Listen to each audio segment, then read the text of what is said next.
The meeting between U.S. First Lady Jacqueline Kennedy and Queen Elizabeth II at Buckingham Palace is one of those moments that has forever etched itself into history. However, in the aftermath of the event, the media often painted the two as bitter rivals. To the general public, their relationship appeared entirely pleasant, even harmonious. Yet, debates about the true dynamics between these two iconic women persist to this day.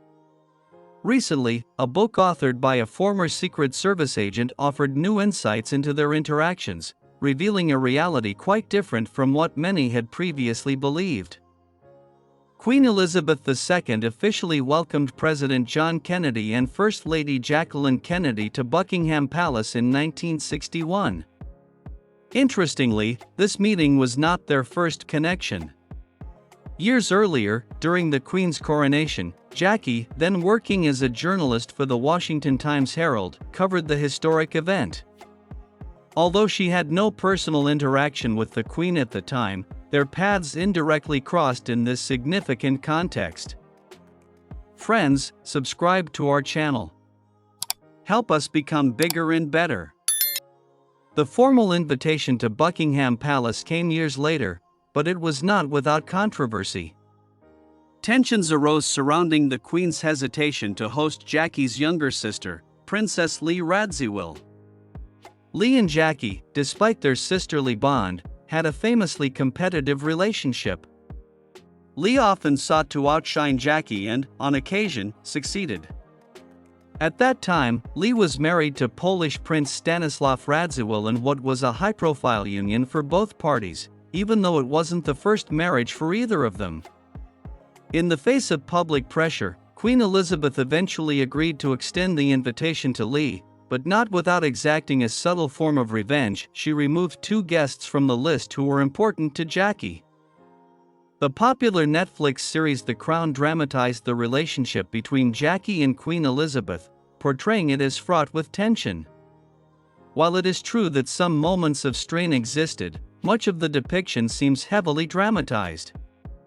Allegedly, during the famed 1961 dinner, Jackie confided in British photographer Cecil Beaton, expressing her disappointment in Buckingham Palace's interior decor. She also reportedly criticized the Queen's outfit and hairstyle, describing them as lackluster and in keeping with the palace's uninspiring aesthetic. Word of these remarks eventually reached the Queen, potentially creating a strain in their relationship. Nevertheless, Jackie and the Queen continued to interact on occasion, though they never developed a particularly close bond.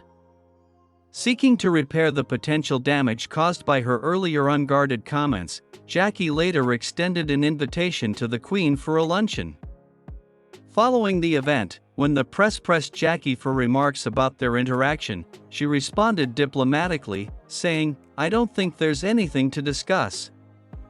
All I can say is how grateful I am to Her Majesty and how charming she was."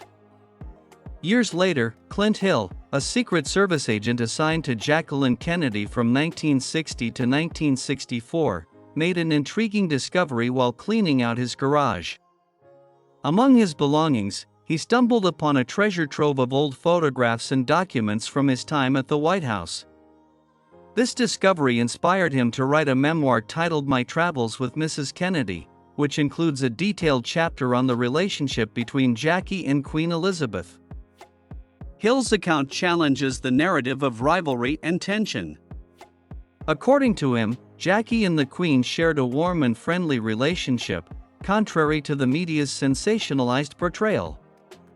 Hill highlighted their shared interests, particularly their mutual love for horses and deep affection for their children, topics that reportedly kept their conversations lively and engaging. Reflecting on the historic dinner, Jackie described the experience to Hill in simple but positive terms: "It was delightful." In light of Hill's revelations, it seems much of the media's portrayal of a tense relationship between the Queen and the First Lady was exaggerated. The drama in The Crown also appears to have taken significant creative liberties.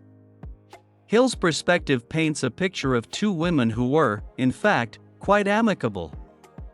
What are your thoughts? Could their relationship really have been as friendly as Hill suggests? Share your opinions in the comments.